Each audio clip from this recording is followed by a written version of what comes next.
Yes, sir, we're a great family, the John Does. We are the meek who are supposed to inherit the earth.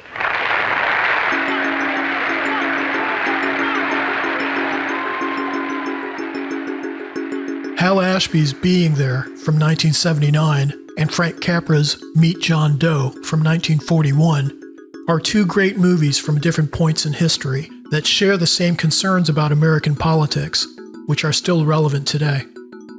Both films are also comedies that still manage to go to dark, unsettling, ambiguous places, which is always a plus for me. Most importantly, both films are great. Intelligently written, beautifully performed, and almost flawlessly directed, and I highly recommend that you watch them if you haven't already, especially since I'm about to spoil everything about them in this essay. Meet John Doe was released near the end of the Great Depression, just before America's entry into the Second World War. The film's opening titles feature a montage celebrating the American worker that ends curiously with a shot of a hospital nursery, signaling either hope or anxiety about the future. Probably both. The story then begins with a newspaper, the cornerstone of a free press, under new ownership. It's been purchased by an oil tycoon and is now subject to layoffs in order to boost profitability. A familiar scenario even today. Barbara Stanwyck plays an aggressive reporter who avoids the axe by cooking up a fake letter to the editor from a fictional downtrodden everyman, a John Doe, who threatens to unalive himself on Christmas Eve in protest against the state of the world. Here. Dear Miss Mitchell, 4 years ago I was fired out of my job. Since then I haven't been able to get another one. These fake letters boost circulation. Throwing journalistic integrity out the window, the newspaper hires a homeless, jobless drifter, played by Gary Cooper, to play John Doe in public appearances and on radio broadcasts. Now, let's see what you look like when you protest. Against what? Against anything, just protest. The public response is overwhelming and turns into a national movement, with people across the country forming John Doe clubs.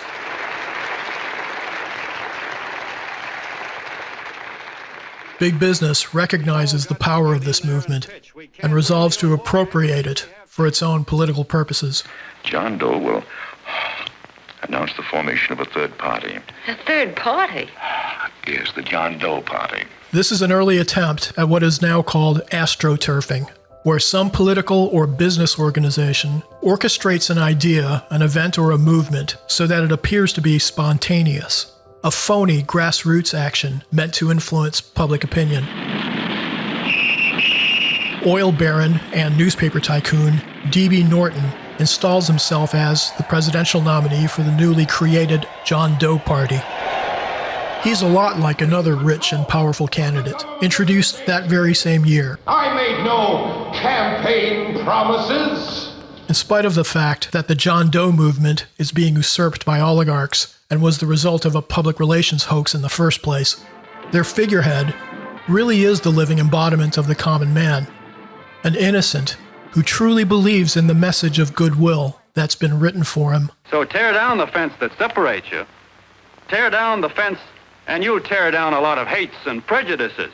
Tear down all the fences in the country, and you'll really have teamwork. Nearly 40 years later, an even simpler man is espousing simpler wisdom. As long as the roots are not severed, all is well, and all will be well in the garden.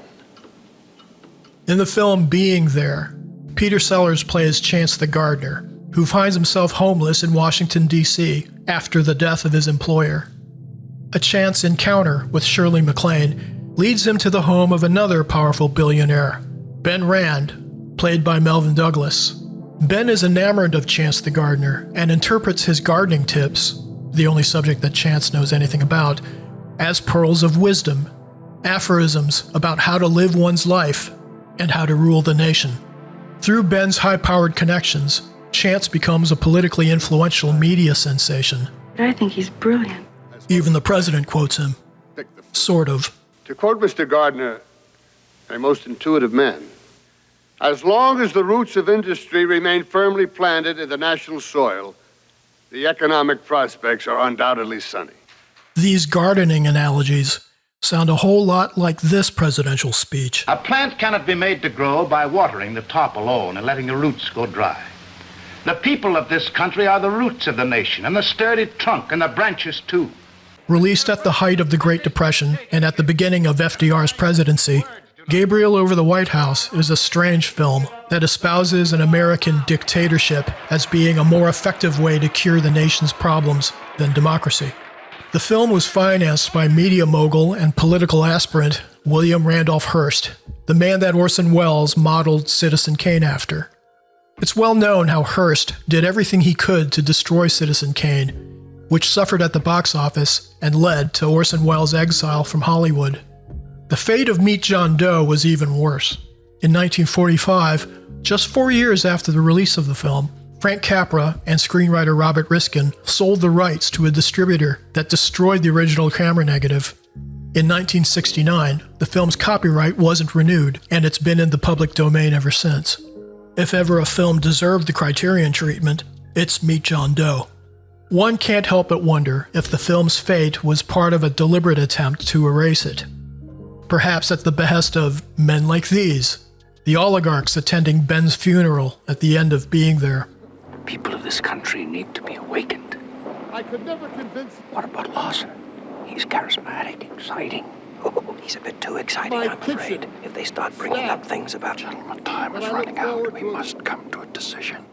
The film suggests that democracy is essentially political theater, staged by a powerful, unelected cabal. The dream of D.B. Norton and his industrialist cronies come true. Much like the appropriation of John Doe populism by the rich and powerful, the pallbearers at the end of Being There enthusiastically float the idea of installing Chance the Gardener as a presidential hopeful. I do believe, gentlemen, that if we want to hold on to the presidency, our one and only chance is Chauncey Gardner. The final shot of Being There famously suggests that perhaps Chance is in fact the messianic figure that everyone believes him to be, or maybe just a cosmic joke. An appropriately ambiguous 1970s ending to a film released at the end of the 70s. Frank Capra had a much more difficult time deciding on an ending for Meet John Doe. John is exposed as a fraud and the movement falls apart.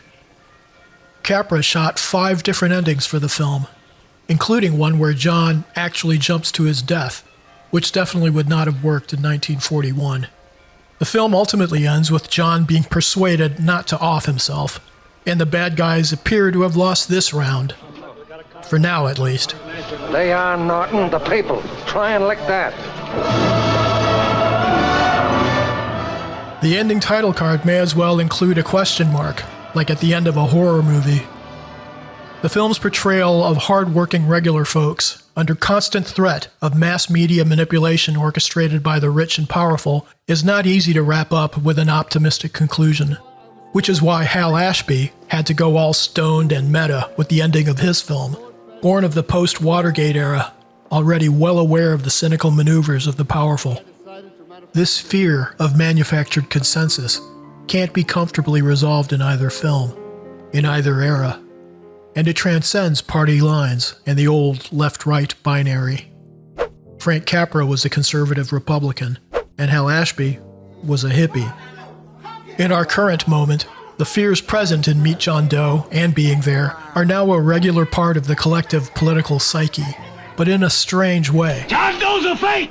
Boo! Many of us have grown suspicious that people who disagree with us are being manipulated, while at the same time, we believe that we are completely rational and independent-minded regarding our own convictions. This intractable mindset has led to a highly divisive political climate that, one could argue, serves the purposes of the powers that be. Whether this view of the world is justified or totally paranoid is up to you. As for myself, I'm okay with ambiguity.